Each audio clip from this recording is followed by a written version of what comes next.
اعلیٰ عدلیہ کو تو آپ اپنے گھر کی باندی بنانے پر تیار ہیں، اس لیے کہ جو حکم آپ کے خلاف آیا آپ اس پر عمل نہیں کرتے ہیں، اور آپ نے عدالتوں کو ڈرا کے، جیسا کہ آپ نے یعنی جوڈیشل کمپلیکس میں کیا، جیسا کہ آپ نے دہشت گردی کی عدالت میں کیا، آپ اپنی مرضی کے فیصلے لینے کے عادی ہو گئے ہیں۔ لیکن میں آپ کو یہ ضرور کہوں گا کہ خدا کے لیے خان صاحب کہیں نہ کہیں ایک بڑے نیشنل لیڈر کے طور پر آپ کو ضرور بیہیو کرنا چاہیے۔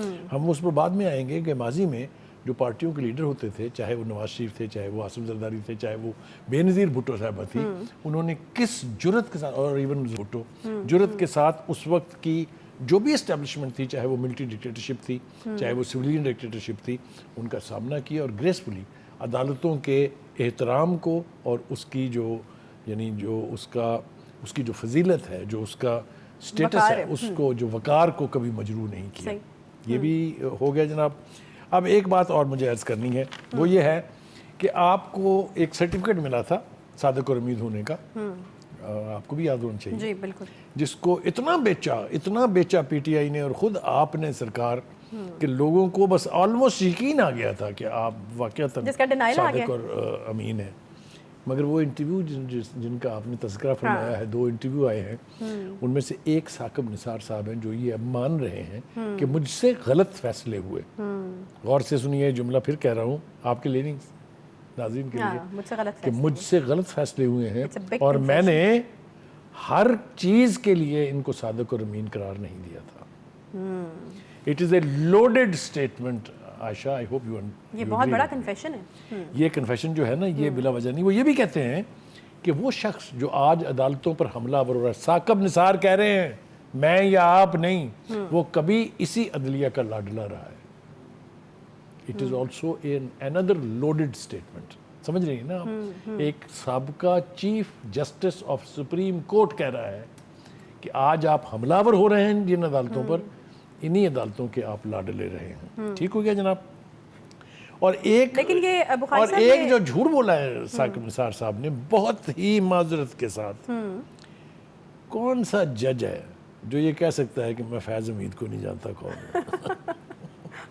یہ کہکا لگا کہ آپ نے میرے موقف کی تائید کر دی ہے، میں آپ کا بہت شکر گزار ہوں۔ میں وہی پوچھ رہی تھی کہ بخاری صاحب یہ کنفیشن کیا کافی ہے؟ جو چیزیں ان کے دور میں ہوتی رہیں، یہ کنفیشن سے قوم کا وہ نقصان جو ہوا ہے ان کی بدولت، اس کی کوئی ریمیڈی نہیں ہے۔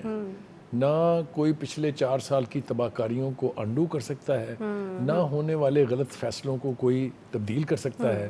اس لیے جو تباہی ہونی تھی وہ تو ہو گئی ہے، لیکن ایک بات ضرور کہنی چاہیے کہ جو بھی شخص جھوٹ بول رہا ہو اس کے اوپر خدا کی لعنت ضرور ہونی چاہیے۔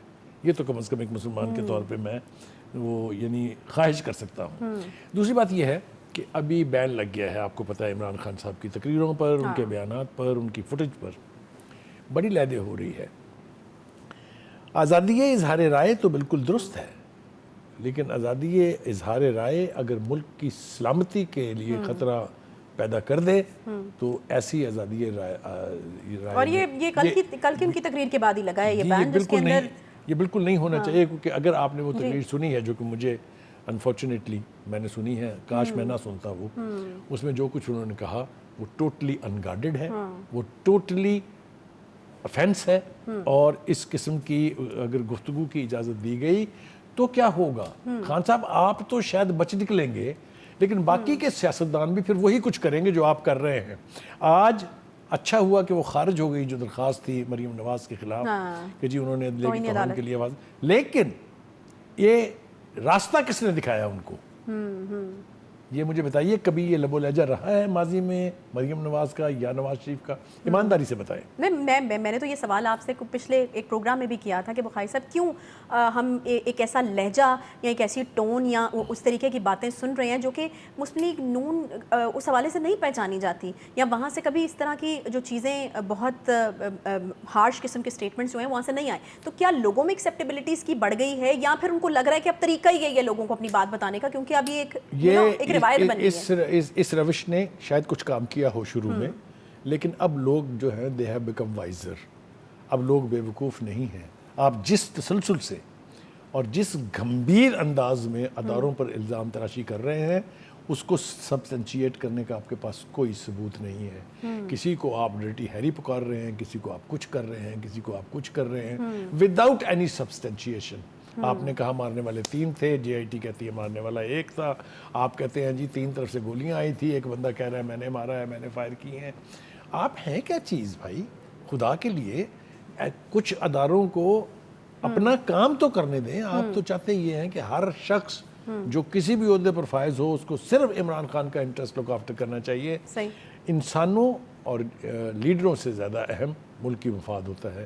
ملک کا انٹرسٹ جو ہے اس کا تحفظ کرنا جو اہلکار ہیں ان کی سب سے بڑی ذمہ داری ہوتی ہے. بالکل. اچھا بخاری صاحب, اس سوال کا جواب میں پہلے سوال پہ واپس جاؤں گی. یہ جو سٹیٹمنٹ ہے وہ پھر اٹکا ہوا ہے یہاں پہ کہ سیاستدان جو ہے وہ کسی کٹی نہیں کرتا, وہ بتانے کی کوشش کر رہے ہیں کہ میں بھی سیاستدان بن گیا ہوں. مجھے یہ بتائیے کہ یہ سٹیٹمنٹ کس کانٹیکسٹ میں ان کی طرف سے دیا گیا؟ ان کو واقعی یہ خیال آ گیا ہے کہ بات کے بغیر چارہ نہیں ہوگا, یا پھر ایسے ہی انہوں نے دے دیا اور پھر اس کے اوپر یو ٹرن آ جائے؟ آپ نے صحیح بال کی کھال اتاری ہے اور صحیح چیز کی طرف اشارہ کیا ہے. دیکھیے پرسوں کا ان کا یہ سٹیٹمنٹ جو تھا یہ اس لیے تھا کہ وہ پہلی دفعہ اپنی گرفتاری کے بارے میں ڈرے ہوئے ہیں کہ یہ میری گرفتاری اب ہونے والی ہے. لہذا انہوں نے اپنی طرف سے ایک گڈ ول میسج جنریٹ کیا کہ جناب میں بات چیت کرنے کے لیے تیار ہوں. یہی نہیں, انہوں نے یہ کہا کہ مجھ پر جو حملہ آور اشخاص تھے میں ان کو معاف کرنے کے لیے تیار ہوں. یعنی ڈرٹی ہیری کی معافی کا بھی اعلان کر دیا انہوں نے. مگر ان کا پھینکا ہوا یہ دانہ کسی نے چگا نہیں. میری بات سمجھ نہیں آپ؟ ان کا خیال یہ تھا کہ اس کے بعد میری نہ گرفتاری کی کوشش ہوگی نہ کچھ ہوگی, ڈائلاگ کا کہیں نہ کہیں سے انیشیشن ہو جائے گا, میں بیٹھ جاؤں گا جا کے. لیکن وہ دانہ کسی نے چگا نہیں, اور یہی وجہ ہے کہ انہوں نے اگلے ہی دن پھر یو ٹرن مار دیا. پھر انہوں نے اتنی ہی خوفناک تقریر کی جس کے اوپر یہ پابندی لگی ہے. تو خان صاحب کو اب عقل کے ناخن لینے پڑیں گے. ہم عائشہ ایک بات جو یہاں سے وضاحت طلب ہے اور ضرور اس کی وضاحت کی جانی چاہیے, ہم اینٹی عمران خان نہیں ہیں. یہ بالکل غلط تاثر ہے یہ قائم کیا گیا ہے جو ان کے سوشل میڈیا ہینڈلرز ہیں ان کی طرف سے. ہمارے ناموں کے نیچے جس قسم کی ماں بہن کی گالیاں, جس قسم کے گندے ریمارکس دیے جاتے ہیں, آپ کو بھی پتہ ہے, مجھے بھی پتہ ہے. اب لوگ بھی شاید عادی ہو گئے ہیں کہ نہیں یہ بکواس جو ہے اس کو یہ بے معنی ہے, اس کی طرف دھیان دینے کی ضرورت نہیں ہے.